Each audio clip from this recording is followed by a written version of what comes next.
guys, today I'm going to be chatting about something that I've talked about many times, but in a little bit more detail today, and that is how to hydrate your skin. I'm super excited that this video is sponsored by and in partnership with Olay. You know probably that I partnered with them earlier this year for a line that is so good, changed my skin, and that is the Retinol 24 line. I know a lot of you loved it as well.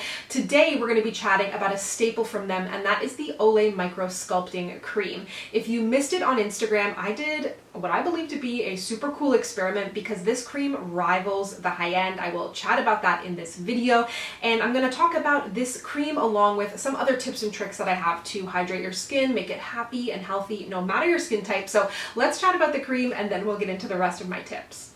I'm probably going to be playing it a little bit fast and loose, I guess, when it comes to the term like hydrate and moisturization. And if you're like a true, very technical skincare junkie, I know a lot of people make that distinction, but I want to try and make it and keep it as simple as possible. So my first tip when it comes to hydrating your skin, no matter your skin type, no matter your skin needs, it's really important to find a great moisturizer. And that is before any other skincare product because there's endless options, but I always recommend start with a moisturizer. So that is where the Olay Micro-Sculpting Cream comes into play. I want to start off by showing you the experiment that I mentioned because I think it's a great way to kind of visualize it. I had tons of fun doing it, but you'll see these beads that I have up here. They actually represent our skin cells, and the more plump and hydrated they are, the more plump and youthful, less fine lines, less wrinkles that our skin will have. So I coated one set of the beads with the Olay Micro-Sculpting Cream. I did another set of the beads with a $200 high-end cream, and then of course I left a set of beads alone. I remember that from science back in the day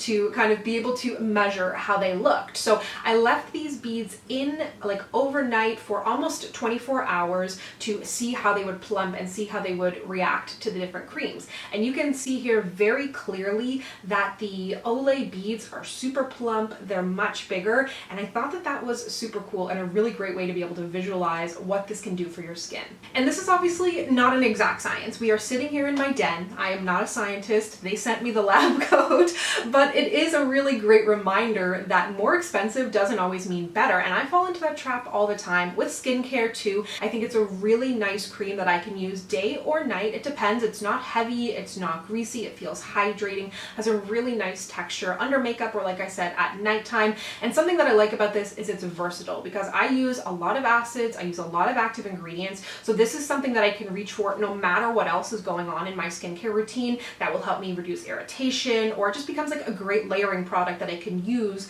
with some of my more active ingredients, or sometimes I just use it on its own depending on how lazy I am. And this is the peptide that they use. I'm not going to pronounce it, but this is the star of the show. This is what helps to penetrate the skin and really what kind of makes this cream work so well. And as we age, applying topical peptides can help support the skin's natural renewal process, and it helps with like your skin's appearance. So reduction of fine lines, wrinkles, improved skin barrier, which is something I'm always working to do. Another couple of star ingredients in here, I guess, are hyaluronic acid, something you've heard me mention time and time again, niacinamide or vitamin B3, which is something that Olay has been including in their products since the beginning of time, it feels like.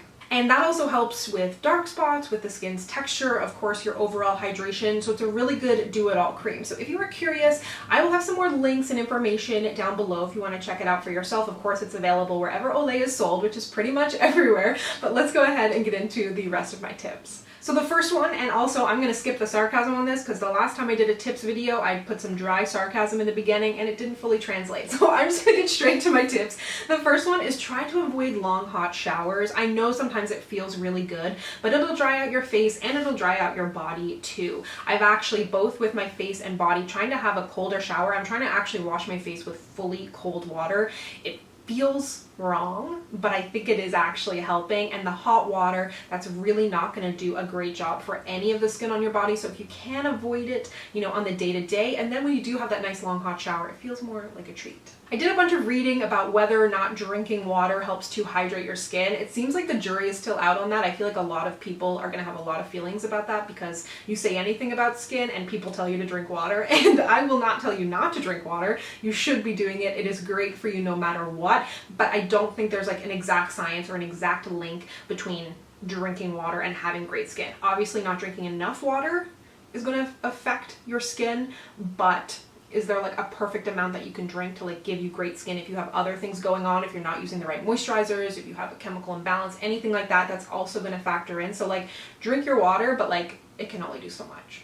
Something else that I've been doing for the past couple of years is either skipping my morning cleanser or using a different type of cleanser, something that's going to be a little bit more hydrating. So in the nighttime, I tend to use something that's a little bit more deep cleaning. It may have an acid in there. It may just be more deep cleaning to help remove my makeup. But in the morning, my skin, you know, it's not going to have that same layer of, or same level of dirt, I guess, on my face. So using something that's a little bit lighter, a little bit more hydrating, or skipping the cleanser altogether and using something else to clean the skin in the morning is a good way, because you don't want to overwash your face. And that counts for oily people too. Something that I did last year, which actually wasn't for myself, but then I realized was helping me, was add a humidifier to my space. So I have one in the bedroom, I have one in the living room. I actually got it because Emily, my hairless cat, was getting dry skin in the winter time. So I picked it up for her, but then I noticed a difference. And especially if you live in Canada or a drier climate, I live in a condo building, it is definitely dry. It makes the air feel better, it feels more fresh, and I definitely noticed a difference in my skin having the humidifier, and my body too, because it's like, you know, your face and your body, mine operate very differently. My face is oily, my body is dry, but both appreciate a humidifier.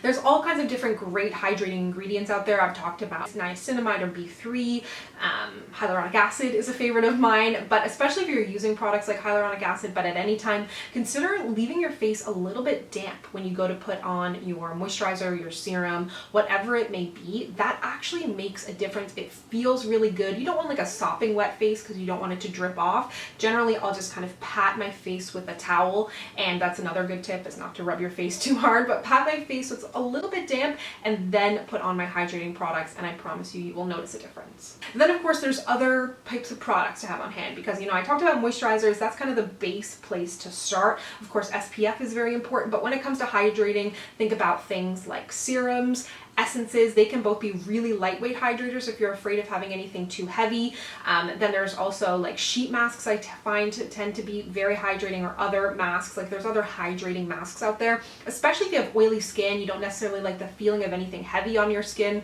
during the day or even at night. Perhaps you can think about adding like a treatment 1 or 2 times a week to help hydrate your skin and balance it out, because you know, we can be dehydrated and oily. I've said it a million times. So if you don't like to incorporate it into your actual routine, maybe think about adding in a couple of treatments here and there to boost that hydration. And of course, the same goes for dry skin. You're probably just going to be a little bit more willing to the idea. So I specifically speak to those of us that have combo and oily skin. Then I want to kind of also, in keeping with products, I want to talk about oils, because they're not necessarily hydrating, but they are really helpful. But you want to make sure that you have something hydrating on your skin, like a serum and a moisturizer, before your oil. Like you can't depend on an oil to hydrate your skin. They help to kind of more so, I guess you can think of it as like very simply sealing things in. And there's tons of great oils out there. I've talked about it a million times. Even if you have oily skin, acne prone skin, there are good oils out there. I have talked about it before, but just don't think that you can put an oil on like dry skin and it's going to turn it around. You really want to think about like layering your products properly. Then for those of you who are kind of like afraid of hydration, you don't need to buy like